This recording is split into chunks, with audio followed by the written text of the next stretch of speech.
Hey ladies, it's Gayleen here from Compass Stars Nutrition and Wellness. So, who has done the food journal? I hope that you guys have had an opportunity to work through it. I know it's summer, I know you're really busy, I know you have lots going on, but that's actually even the more important time to start filling this out because it can really be eye-opening as to what's happening in your body when you are busy, when you are stressed, and when things are maybe not normal. So, what I want to do with you guys today is dive in, show you a little bit about how I look through the food journals of my clients so that we can really pinpoint the issues that they're having. So if you are, for example, trying to lose weight but not able to lose weight, if you wanted to have more energy, if you are feeling really, tired or bloated or headaches or constipation, if you're having any kind of issues that you think is somehow connected to your diet but you don't really know how, then that's what we're going to look at today. So I'm really excited to dive in. I'm going to walk through it with you. So I want to make sure that you take a minute, pull out all of the days of your journal that you've completed this far. So if you need to push pause and come back, but regardless, pull it up on your computer screen or print it out and put it in front of you so you can flip through the papers. I want you to spend a little bit of time with this. I'm going to kind of show you some tips and tricks of what I do when I do this with my clients. So for those of you that are just getting to know me, I am a holistic nutrition coach for women, and I help women really feel strong and sexy and vibrant by really dialing in their nutrition. So I don't believe in diets or fad diets that are restricting us from eating food. My goal is to really make sure that you have all the vitamins and minerals and nutrients that your body needs to feel really amazing. And so when we look through the food journal, the eye-opening thing can sometimes be that you're maybe not eating enough or not enough of the right stuff. And it's not so much about cutting out the bad things as opposed to bringing in all the good things. In saying that, there is sometimes things that bother us. So there are sometimes things that we do need to cut out because they are affecting us in a negative way. And we don't always make that connection. So that's what I want to do with you guys today. So what I want you to do is go ahead and pull out your food journal. I'm going to share my screen with you and just kind of review what we've done this far and then what to start looking for. So I'm going to share it here now. Okay, so this is the food journal that you guys have. I gave you a little bit of the instructions, and this is the food journal that you've filled out. So what I want you to start doing with yours, and you maybe want to grab a journal, a blank piece of paper, not this food mood journal, just grab a blank piece of paper where you can really start to pinpoint things. So here's some of the things I want you to start looking at. I want you to start focusing in the bottom right-hand category where it says mood. Go back to day 1. How were you feeling that morning? How are you feeling that afternoon? How are you feeling that evening? So I want you to transfer this over into your journal. And then I want you to connect it to specifically what you had for breakfast, lunch, and dinner. So we just want to zone in on these 2 areas of the journal. So for example, in the morning, if you have written that you feel really good, strong energy, beside it, I want you to write what you had for breakfast, that you had a bowl of oatmeal and bananas and cinnamon. And if you need to push pause as we go through here, feel free to do that. Then I want you to write how you felt in the afternoon. Did you feel really tired and sluggish and blah? Doesn't matter what you have written. I want you to bring down what you had for lunch and write that beside it. And remember, this isn't a piece of paper onto the side. I just want you flipping back through your journal.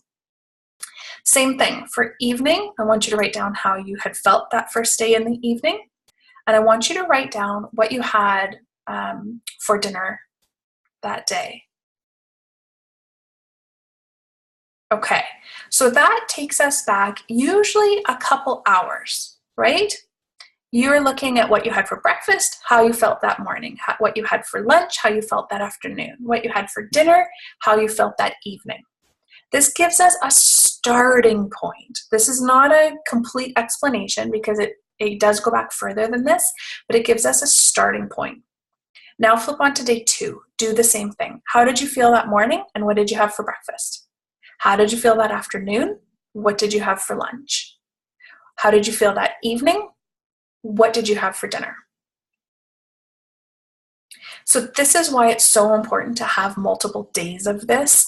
We want to make sure that we're having a good amount of history to work with, because we all have weird days. We all have days where we don't eat our normal, we don't feel our normal, maybe we didn't sleep well, whatever. Right now, we're just looking at the food and mood connection. Okay. Work through as many days as you can. Even if you say, oh, this wasn't a normal day for me, it doesn't matter. Work through as many days as you have by just doing that one step. How do you feel, and what did you eat? The next step is, now go back to the mood section and maybe grab a highlighter or a pen, and any of those days where you wrote something really good, you had lots of energy, grab a new piece of paper. How did you feel positive? So maybe you're saying, I was really happy, I was feeling vibrant, I was feeling stress-free, I was feeling whatever. Anything that you look at is really good. And I want you to highlight the food that you had before that. So for example, if you for the afternoon tab said full of energy, vibrant, really strong, I'm feeling my best, what did you have for lunch that day? And write it down. Go through all 7 days of your journal and look for some positive things. What are the days where you felt really good? And what did you eat before that?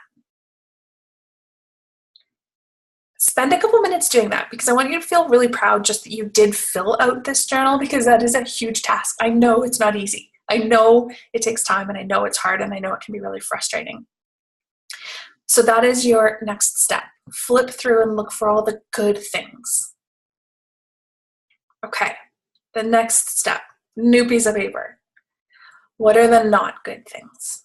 What are the days where you wrote down something in the mood, so something in this category, that was negative?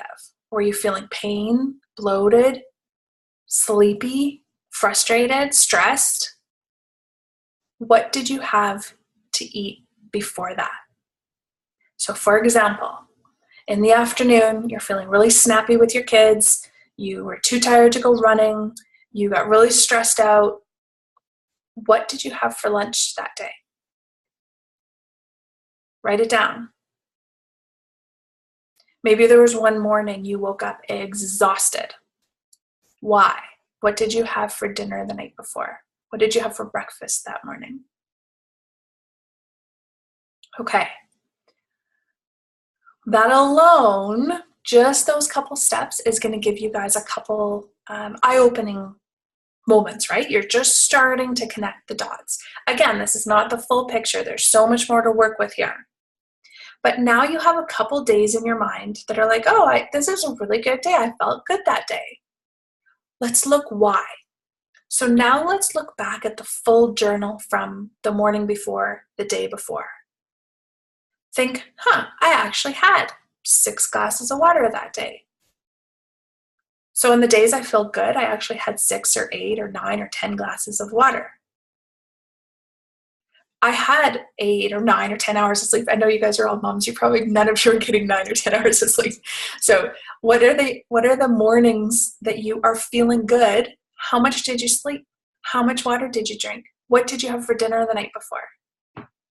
On those good days where you're feeling really strong and vibrant and happy and energetic and amazing, look back 6 hours, look back 12 hours.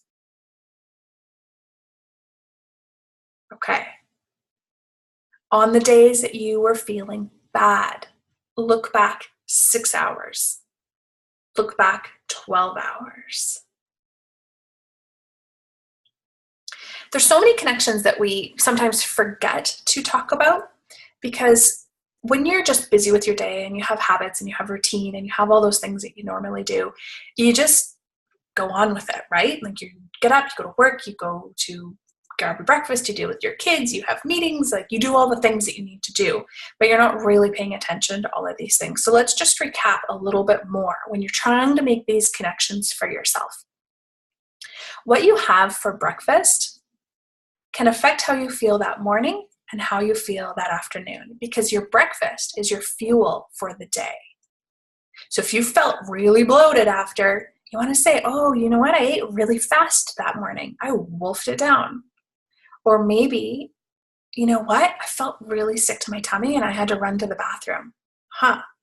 Well, maybe it was the cheese and bacon and bread that I grabbed at Tim Hortons.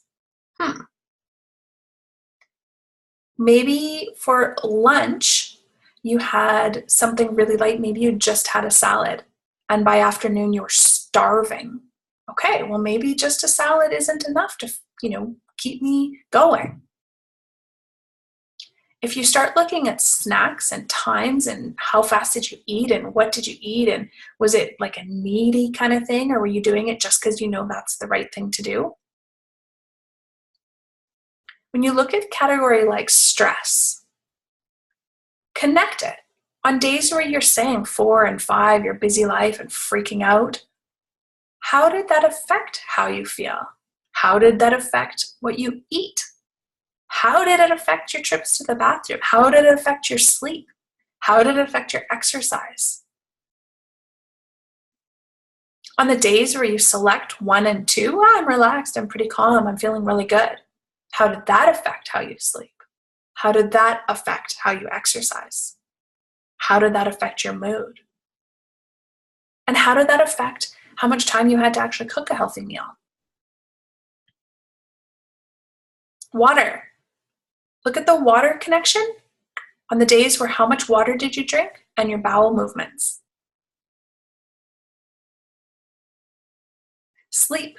Look at the hours and how much you slept. Connect that back to your stress, connect sleep to your mood, connect sleep to your exercise, and connect how much sleep you had to what you actually ate. So for example, you had 4 or 5 hours of sleep. What did you have for breakfast? Are those the days that you ended up going through a drive-through and you didn't cook a healthy breakfast? There's so many things that we can really be connecting the dots with. So I want you guys to really spend a little bit of time connecting your dots. We're all individual, right? We're all different. And like we said, 1 week is different from the next week. When we spend time really looking at ourselves, you can start to see what's going on. And so if we are looking at things like maybe your struggle is that you're really low energy, you're not feeling like doing much, then the things you want to look at are sleep. What are you fueling your body with? If you're struggling with losing weight, you might be saying, oh, I'm eating all the right things and I'm exercising all the time and I'm not losing weight. Then we need to look at things like your stress. Your cortisol levels could be messed up.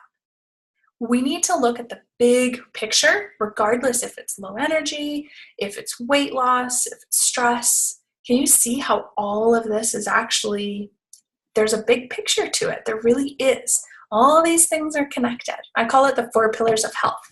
We need to eat healthy. We need to exercise. We need to get really good sleep. And we need to de-stress our lives. Because when one of these things falls out of balance, there is a trickle effect, and other things also fall out of balance. When one of these things goes like off the rails, if everything else is really strong and good, then that one little thing shouldn't matter too much. These things should be able to pull it back on track, right? If you have like a night of bad sleep, but you ate really good, you're not stressed, and you're drinking lots of water, and you still exercise, that's going to come back on board. But when one thing starts to go, if everything else is kind of hanging on by a thread, it all starts to deteriorate. And I know that you guys have a lot of, energy for running, but maybe you use running as a de-stressing factor. And that's great, right? Because exercise can also help us de-stress. And those are 2 of the categories we talked about. So maybe you're exercising and your stress is good, but how's your nutrition? How's your sleep? It's all connected. So when you are going through your food, mood, and health journal, remember, it's the days that you are struggling, that are not normal, that you need to see how your body reacts. You need to see what are your struggles when this thing goes sideways, you struggle in these other areas. So spend some time with pen and paper, grab a journal, write all of those steps down, rewatch this video if you need to. But make sure you actually go through those steps, start flipping through your pages. Again, the more days you have, the more you have to work with. So that's why I recommend 7 days. If you find like you don't really see any patterns yet because you've just been going on summer holidays, or you're just, dealing with something personal, then you might have to keep it going a couple more days. If you have specific food intolerances, then you may need to keep it going a couple more days. So say that you are struggling with something like bloating. This is actually what I work on a lot with my private clients. So if you're working on something particular, it's not just low energy or you're trying to lose weight, not that those are bad, but they're a little bit easier to pinpoint. But if you're really trying to find something going on in your health that you can't figure out, then we probably need to look a little bit deeper into it. So for example, if you're looking for bloating, or you're looking for like these chronic headaches, then you might be looking more for specific food intolerances. And this journal works just as good for food intolerances. So for example, the bloating one, if you find like at 3 o'clock in the afternoon, every day after lunch, you're feeling really bloated, and you look in that every day for lunch, you have a sandwich with cheese and whatever, then you may need to start thinking, okay, well, was it the bread? Gluten? Was it the cheese, dairy?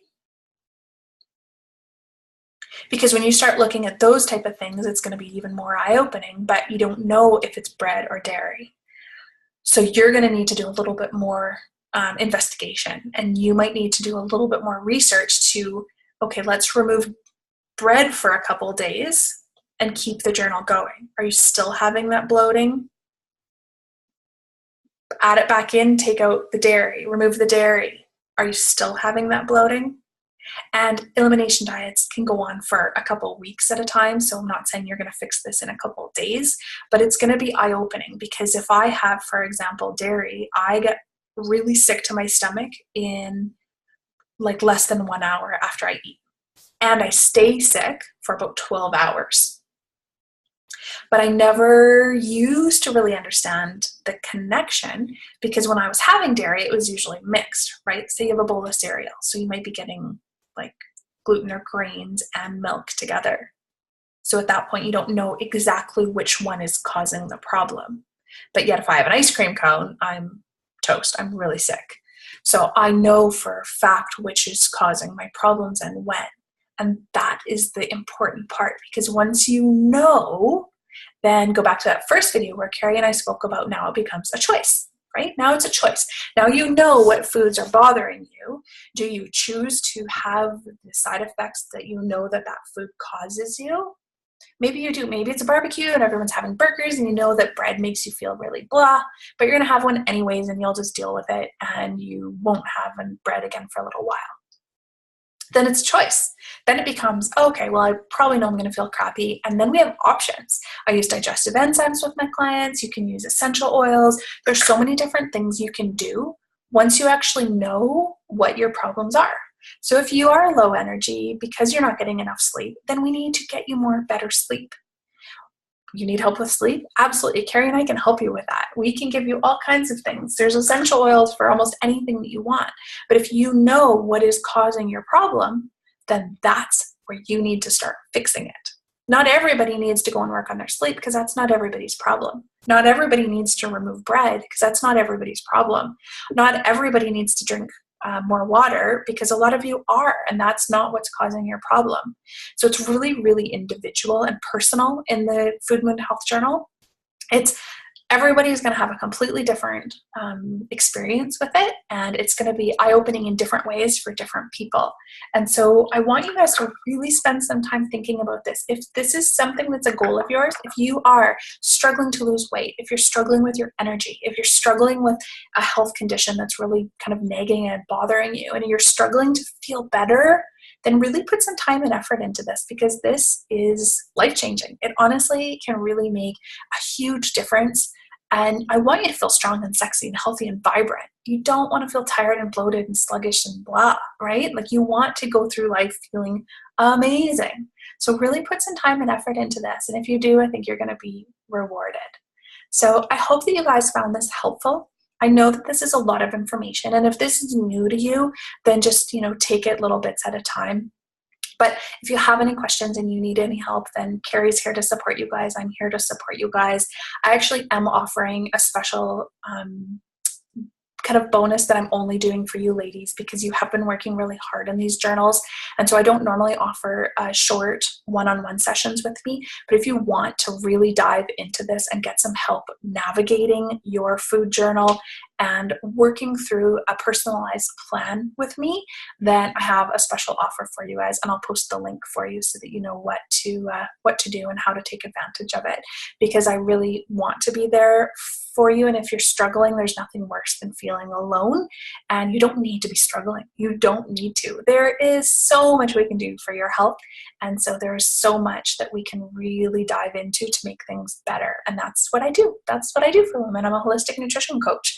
I help you really dial in your personalized program so that it works in a long-standing fashion. It's not a quick fix. I don't believe in fad diets. You're not going to fix this by going on a diet for 1 week or 2 weeks or 3 weeks. You need to set yourself up for success long-term, and this food journal is how you personalize your own long-term program. That's it for me. I really hope you guys enjoyed this kind of lesson and this week of experience of filling out the journal. I know, again, that it's a hard practice, but I would absolutely love your feedback on it. If you have found this helpful, let me know, because I will do more things like this for you guys. And I would absolutely love to hear from you and how it has worked for you. And if you want more help, reach out and let me know. But even if you feel like this has been a really good eye-opening experience for you, can you guys let me know? Give me a little bit of feedback on this. I would love to hear. Anyways, take care and good luck with everything, and have a wonderful, wonderful day.